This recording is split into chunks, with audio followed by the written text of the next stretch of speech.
Hello बच्चों, welcome to M1 centre.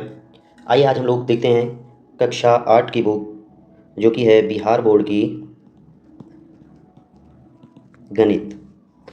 तो अब इसमें हम आज इसका पहला अध्याय देखेंगे, परिमेय संख्याएं। परिमेय संख्याएं इंग्लिश में बोलते हैं रेशनल नंबर्स। अब परिमेय संख्याओं को देखने से पहले एक वीडियो पढ़ा है जिसमें हमने बताया है संख्याओं के बारे में। तो वो वीडियो पहले जाकर देख सकते हो, तब उसके बाद इसको समझना ज़्यादा अच्छा होगा। अब परिमेय संख्याएं इस टॉपिक में हमें 3 संख्याओं के बारे में पढ़ना है। कौन कौन सी? तो एक हो जाएगी पूर्ण संख्याएं, दूसरी है पूर्णांक और तीसरी है परिमेय संख्याएं। अब जो परिमेय संख्याएं हैं, इन्हीं के अंतर्गत पूर्ण संख्या भी होती है और इन्हीं के अंतर्गत पूर्णांक भी होते हैं। दोनों परिमेय संख्याओं के अंतर्गत ही आते हैं। तो अब हम देखेंगे परिमेय संख्याओं के गुणधर्म, कुछ इसके गुण देखेंगे। तो इससे पहले लेकिन गणित में संक्रियाएं पढ़ा होगा। संक्रियाएं कौन कौन सी पढ़ा है? तो प्लस माइनस यानी जोड़ और घटाओ, और क्या पढ़ा है? और गुणा और भाग, ये पढ़ा होगा। तो इन्हीं पर हम इसके गुण देखेंगे।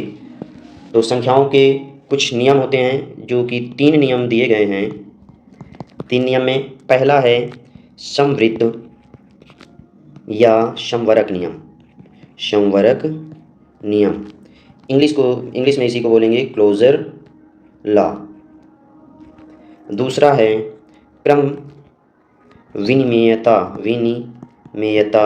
या क्रम विनिमेय नियम, इंग्लिश में बोलेंगे कम्यूटेटिव लॉ। और तीसरा है साहचर्यता या सहचारिता या साहचर्य नियम, इसको बोलेंगे इंग्लिश में एसोसिएटिव लॉ।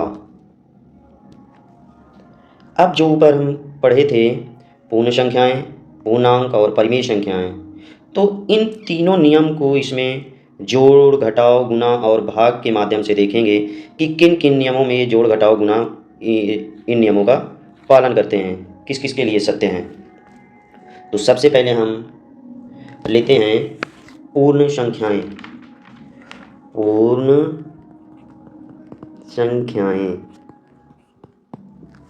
पूर्ण संख्याओं को इंग्लिश में बोलते हैं होल नंबर्स।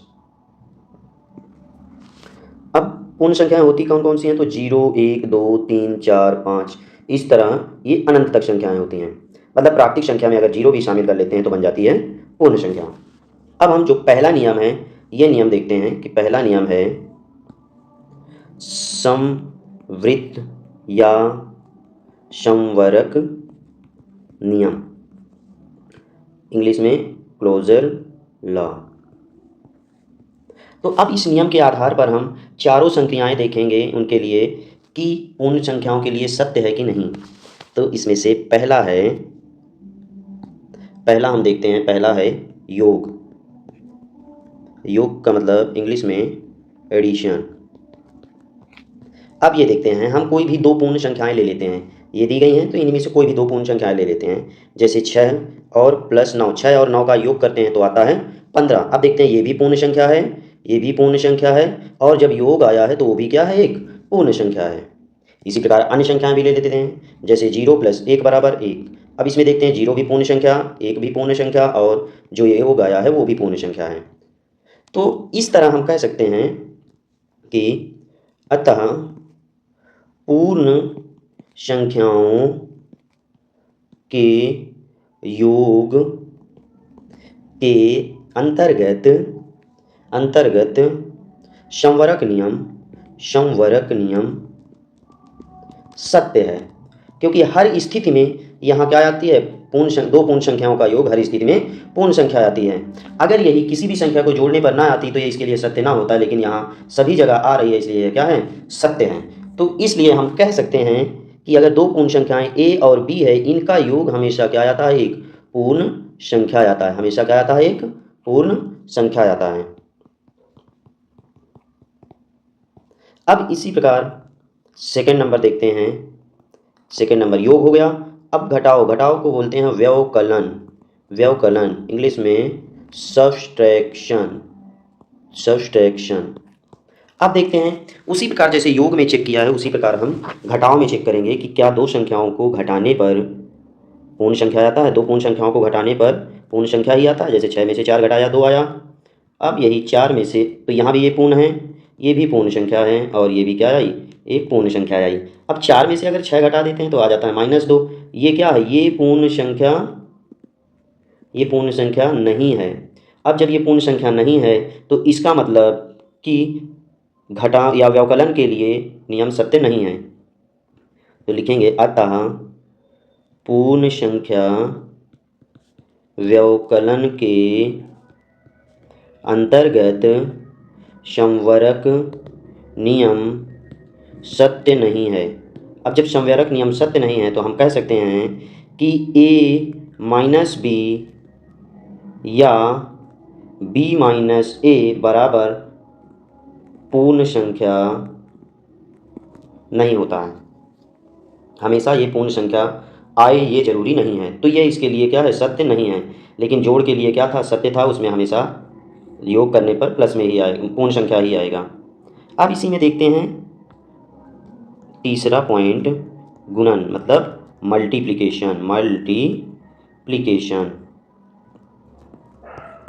तो अब इसमें देखते हैं कि क्या दो पूर्ण संख्याओं का गुना पूर्ण संख्या आता है। तो 0 गुने 5 करेंगे तो 0, देखो ये भी पूर्ण संख्या, ये भी पूर्ण संख्या, और आया एक पूर्ण संख्या।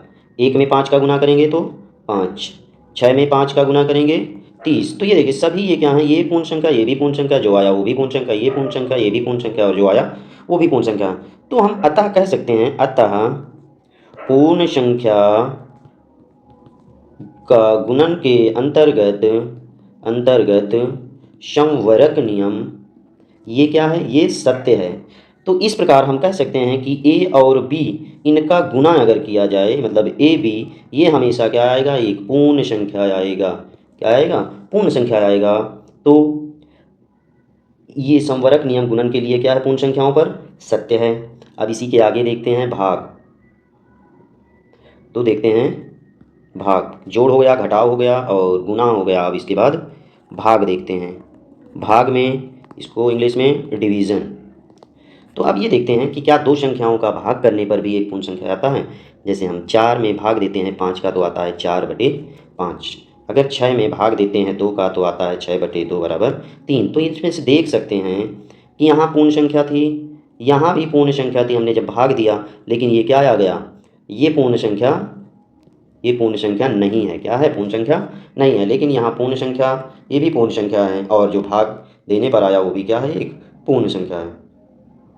तो पहले ही बताएं, यदि कोई एक भी अगर नियम को फॉलो नहीं करती, मतलब कि पूर्ण संख्या नहीं आती है, तो ये समझ लीजिए कि वह संक्रिया उस नियम के लिए सत्य नहीं है।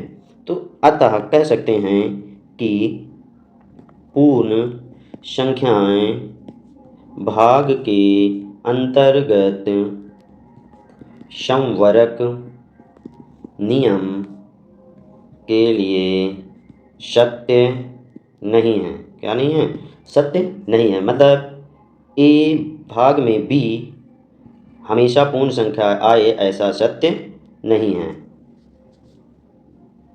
अब इसके नेक्स्ट वीडियो में देखते हैं कि दूसरा जो नियम था, संवरक नियम पहला था। अब नेक्स्ट वीडियो में देखते हैं क्रम विनिमेयता नियम, वो भी पूर्ण संख्याओं पर ही।